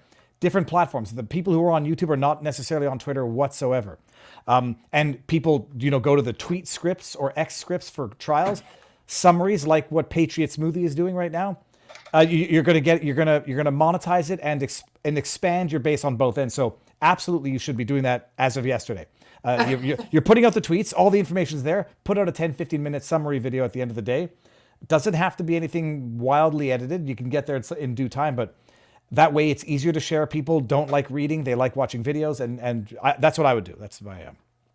That's your advice as well. Yes. 1,000%. Now, with that said, by the way, I keep being told that, but you look at yourself on camera, you're like, really? Do people want to hear it? Oh yeah, look at yourself. First of all, people don't often care. Just don't have like a big piece of spinach in your teeth when you make a video. You'll be fine. The little, sometimes you get like crusties in the mouth, but other than that, by and large, people want information from sources who are there and not secondhand information, and people they can trust. So build up the trust and don't screw up and don't lie to people and don't. You can be not biased, but you can share your opinion, and that's what people want. But not everybody's there, and that's right. It's crazy with which trial was it where I'm gonna absolutely go draw a total blank. Tamara Litch, Chris Barber. Oh, where? Oh no, that's right. What's her name? Grew. Detective Grew. Oh, Detective. Oh God. CBC. They're not there. No, I say not nobody. The mainstream is not there. So get there. You and be trusted and remain trusted, and people will. It'll grow. Also, what's going to end up happening? You're never going to practice paralegal stuff. You're going to do this, and in 2 years' time, you're going to be. You might want to change your name from Ms. Cannabis Court so people don't misunderstand it. But you're going to be live tweeting video summaries, and you have the paralegal experience to make it make sense for people. So.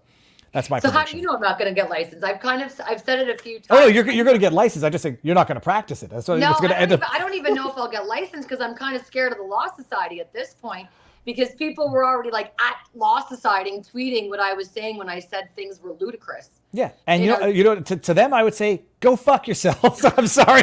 So I'm going to go fuck yourselves. You're going to file complaints and do that. It's at some point, sooner than later, those people are going to be recognized as the evil tyrant bullies that they are. It's not going to be cool forever to do what they're doing.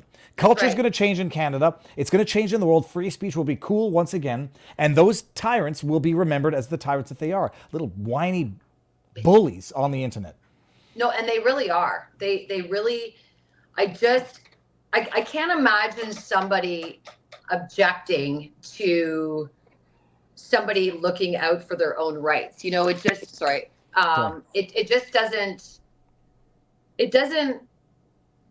I just can't conceptualize. I just can't make sense of it. Well, there's nothing to make sense of when people are still wearing masks outdoors 3 years later. And I say this, I say this actually non-judgmentally in the mean sense. It's genuine pity that I have that these people are so broken that these are the ones. It's like, hey, she's tweeting from Tamara Leach's trial in a sympathetic way to the foregone guilty defendant. Sanction her before she even gets her license. Go to hell.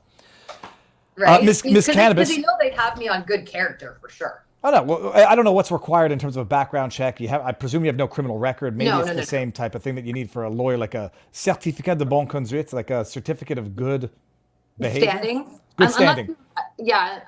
There's been a few lawyers who've been allowed into the bar here in Ontario that have some questionable backgrounds. One of them is being appealed, actually. The Law Society denied an admitted child predator their license. Okay, they denied it. He appeals it to the tribunal. The tribunal says, the same Law Society tribunal, they say, yeah, you can have a license. So then they give him a license. And now the Law Society is appealing their tribunal. Here's your license. You just can't do family law. Okay, bada bing, bada boom. You know? Yeah. Ms. Cannabis, so I'm going to share your Twitter handle again one last time. Now, ordinarily, I would say our proper goodbyes with you, but I think I can see that I'm going to be summoned shortly, and I got to go do the exclusive locals after party. Yes. Where can people find you, and what do you have coming up on the tweet horizon? On the tweet horizon. So right now, it looks like things have slowed down in terms of the trials. I know Normand Blanchfield or Blanchard. Do you know Norman? He's one of the Blanchard. Well, Blanchard would make more sense. Let me see this here. I think it's Normand Blanchard. He was in trial this week, and I actually didn't find out until I was meeting Randy. So I've been talking to several people, and we're going to get a Facebook group going so that everyone can we can get a calendar of when all these trials are going on, because there's so many of them. You got to pull what Robert Gouveia, I don't know if you know who he is, Watching the Watchers. He's got his mind maps, and it's like 3-dimensional interactive maps. That for the trial would be amazing for whoever wants the homework. Right. No, let's see, whoever wants to do that, it would be appreciated by the broader law community. That's right. It would be great, actually. And I'm actually, and I'm surprised that they're I didn't realize this, but they have like everybody in the convoy defense, there's like a common Dropbox or something where they're like sharing evidence. I don't know. I'm going to have to get more information on that, but it sounded very odd to me. It was like that is unfamiliar to me, and I'm sort of I'm a lone wolf in terms of like not, I what are those things called where people message each other? There's a word for it. Discord. I can't do any of those things. So, Ms. Cannabis, I hear the beep coming from outside. So what I'm going to do, ordinarily I would end this and we'll say our proper goodbyes. I'll text you afterwards. Thank you very much for coming on. You'll come back on whenever there's updates and update the world. Let us know how you're doing. Thank you. Thank you for having me. Oh, any time. I'll text you afterwards, because ordinarily we'd say our goodbyes, but I'm going to go over to locals and have a little bit there before I get in trouble with the wife. That's right. Okay. All right. Have a great night. Merry Christmas, everyone. Thank you. Thank you very much. And it's the first night or second night of Hanukkah. I forget what. And I can smell something is being cooked in the other room, and it smells delicious. But I'm going to go as long as I can until my wife comes in here and says it's time to open up some presents. Amazing. Ms. Cannabis, we'll talk soon. Thank you very much. All right. Have a good one. Everybody, I'm going to give you Ms. Cannabis's Twitter handle one more time before we go on over to vivabarneslaw.locals.com for as long as I can until I get in trouble with my wife. I hear the door opening and closing, which means that people are coming in and going out. And I think they're bringing in guests. Hold on. I put a little rolled up towel under my pain in the ass, literally. All right. Come on over to vivabarneslaw.locals.com. We'll have our exclusive after party. It won't be too long, people. There's some tips to get to, some chat. If you're not coming on Rumble, everyone, we will be live on Sunday, and it's going to be one heck of a show. So stay tuned for that. And let me share Alison Morrow's video one last time before we go. And it is here. There's one Rumble rant left that I just saw from Sammy.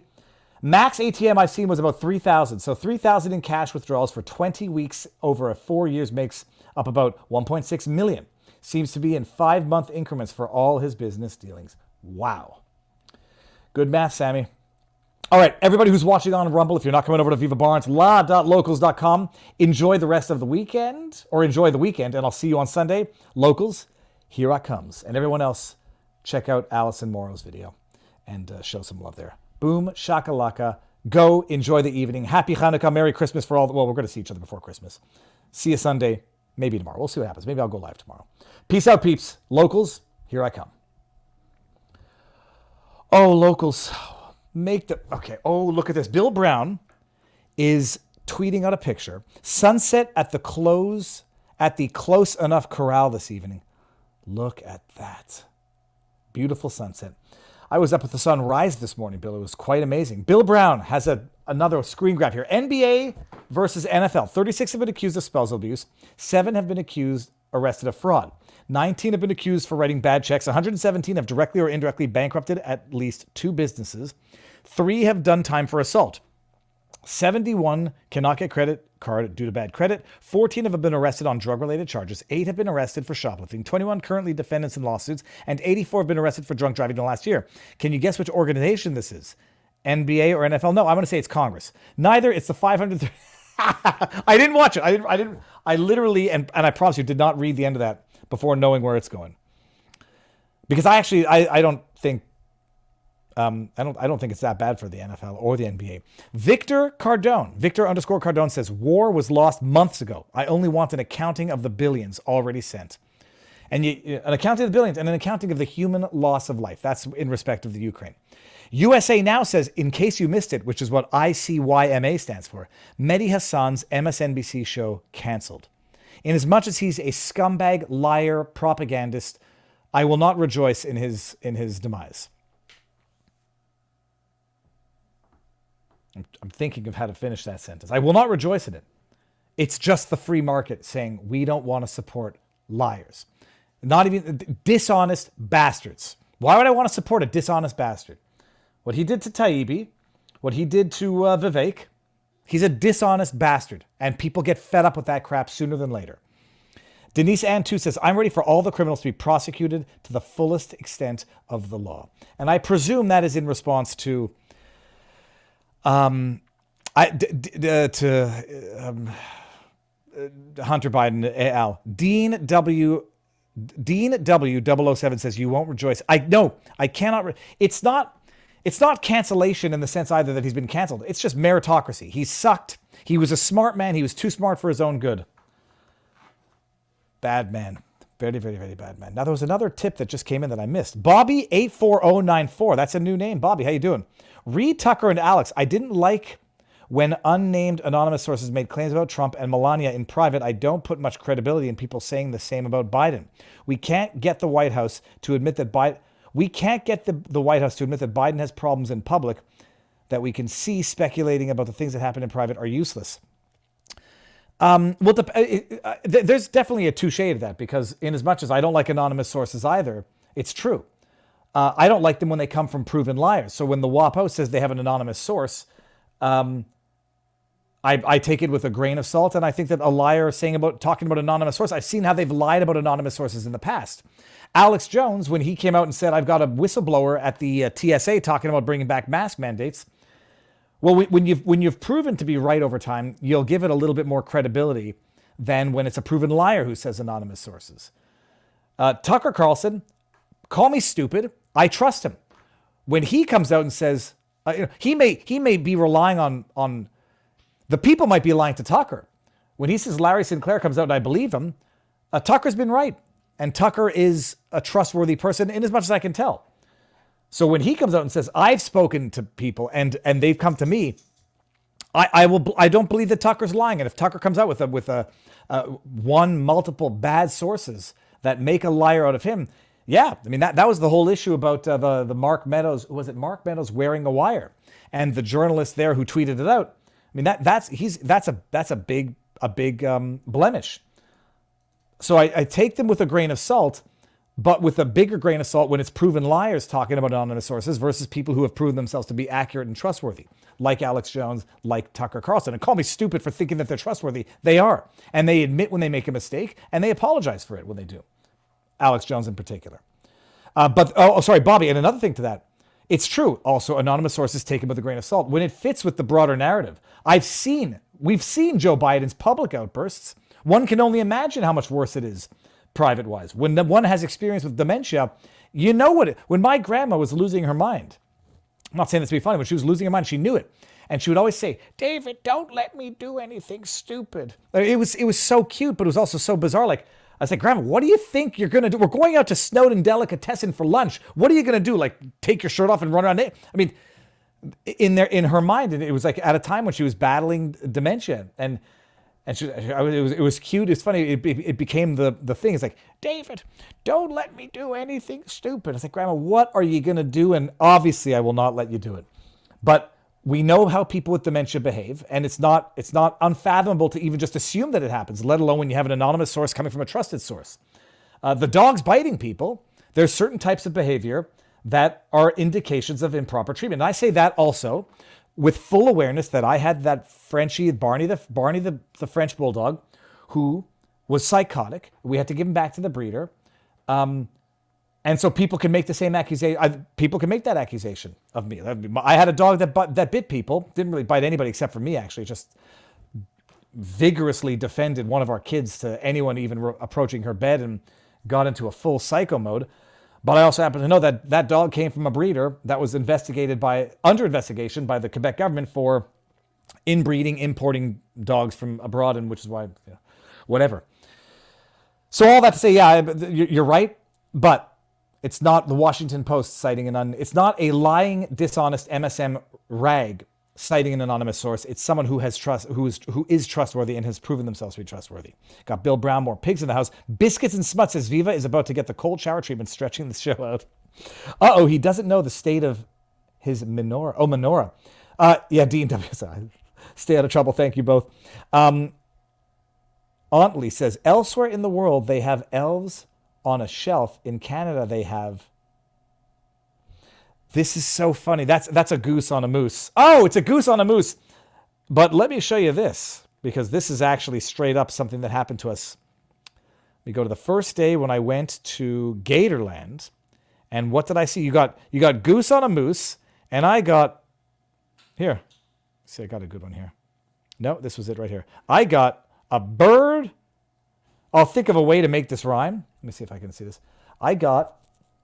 That is a crane on a gator. So I'm going to have to figure out a way to make that rhyme. But it was a bird just sitting on an alligator. And the funniest thing was the bird, the gator, when it got pissed off, it would just go into the water. And the bird, once it got like an inch of water on its ankles, it would fly off and land on another gator. I was sitting there recording, hoping I would capture a gator snatching up one of those birds and devouring it. But lo and behold, alas, it didn't happen. What else do we got here? Goose on a moose. Meanwhile, in Canada, okay, fine, we're going down here. This is it. What do we got? That's an egret. An egret on a gator. An egret on a egret. What is that? Is that a truck that hit a moose? The amount of dead deer that I saw driving through Alabama, I must have seen at least a dozen dead deer on the side of the highway. What make is that car? What happened here? Psh, walk it off. What is this? Viva, my early Christmas present. Wait, is this an accident or did you hit a moose? That's coming from Hyphen. My goodness. Oh, okay. What happened? So hold on. Hyphen. Let me go up here and see. Hyphen, did you hit?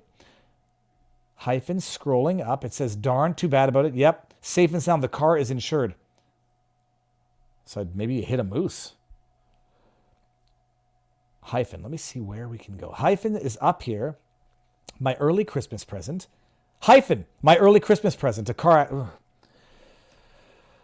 Oh. Viva, too polite and Canadian to revel in someone else's mistakes and consequences. I laugh like hell, though, says. That's either Bill Brown replying to Dean W07 that I won't rejoice. So that's it. The drive back. Oh, yeah, that's what I wanted to finish with here. Hold on, let me stretch my... Oh, God. The drive back was good. But it's so amazing just seeing the lay of the land change. I love it. In through the country roads of Alabama. Then we got to Florida. We stayed yesterday in Lake City. And we had a dinner.